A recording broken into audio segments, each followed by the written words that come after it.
Bende nefes almada sorun vardı gece. Uykuda problem oluyordu. O bir de estetik görünüş. Estetik olarak necə bir burun forması istəyirsiniz? Doğal erkek burnu. Doğal. Sizcə əməliyyatınız necə olacaq? Güzel. Həkimə güvənirsiniz. Güvenli olmalı.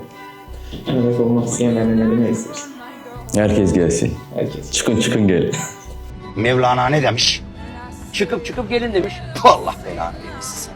Bu dəfəki pasiyentimiz bizə Türkiyədən müraciət edib. Əsas istəyi bu gördüyümüz hündürlüyü aradan qaldırıb daha yığcam, daha səliqəli bir burun görüntüsü almaqdır. Təxmini bax bu görüntünü istəyir. Həmin görüntünü verməyə çalışacaq. Bax bu. Daha klassik, daha düz burun. İnşallah xeyirlisi.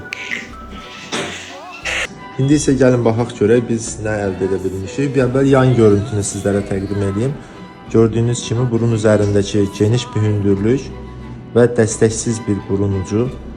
Çox qısa bir burun ucu vardı. Dəliklər asimetrik, kəskin şəkildə idi. Asimetriya tam aradan qaldırıldı. İndi yuxarıdan çəkilişdə daha yaxşı görərsiniz. Diqqət edin, əyri idi burun ucu və ciddi tənəffüs sorunu yaşayırdı. Tam sağlam bir dəstəkli və dümdüz bir burun nəticəsi. Xeyirli uğurlu olsun. Hüseyin Məmmədov Rinoplastika komandası olaraq hər zaman xidmətinizdəyik.